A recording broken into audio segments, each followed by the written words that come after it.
En ce début du XXIe siècle, nos sociétés ont fait l'impasse sur deux questions fondamentales. D'une part, la question qui touche à l'éducation et au budget de l'éducation, et d'autre part, la question qui concerne l'organisation des élections.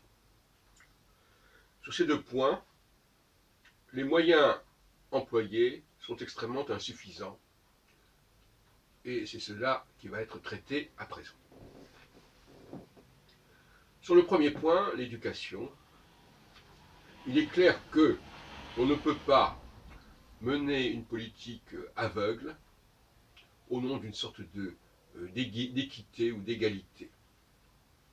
Il y a des résultats qui sont là, des statistiques qui sont là, et qui montrent que certaines populations ont une probabilité de réussite au niveau le plus élevé plus grande que d'autres.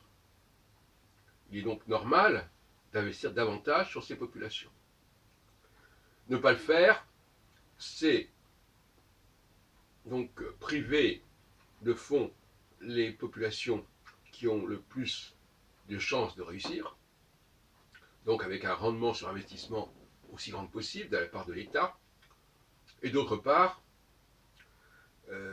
donc d'investir à fonds perdu dans des populations dont le rendement est extrêmement moyen et médiocre. Alors, ça renvoie bien entendu à toutes sortes de questions, dont la première est évidemment la différence entre les hommes et les femmes. Le gâchis n'est pas tant au niveau des femmes qu'au niveau des hommes.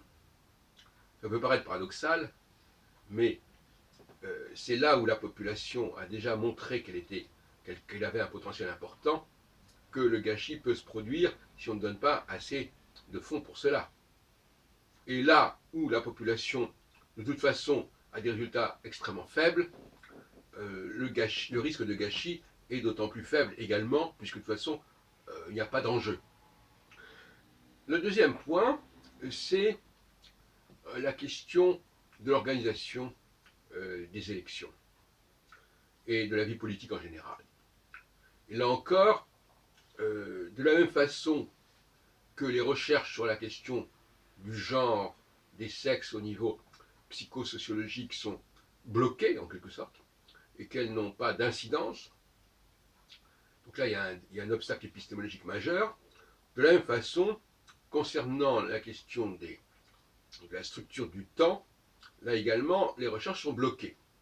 Et là on n'investit pas suffisamment. Donc on n'investit pas suffisamment en amont sur le masculin et le féminin, et donc on n'investira pas en aval suffisamment sur le masculin par rapport au féminin. De la même façon, on n'investit pas en amont suffisamment en ce qui concerne la recherche des cycles, et par conséquent, il y aura évidemment des répercussions en aval concernant les blocages et les dysfonctionnements liés à des projections dans le temps qui sont tout à fait ridicules et infondées.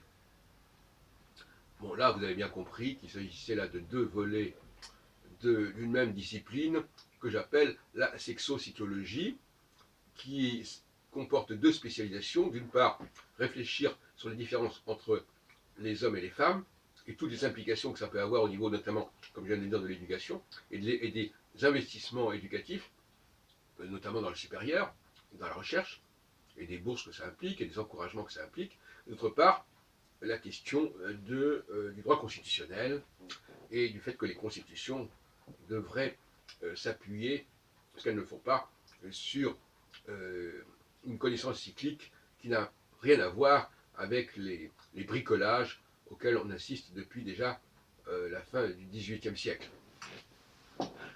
Donc sur ces deux points, il y a une insuffisance, et les pays qui seront les premiers capables de pallier cette insuffisance prendront certainement de l'ascendant au cours du siècle dans lequel nous nous trouvons.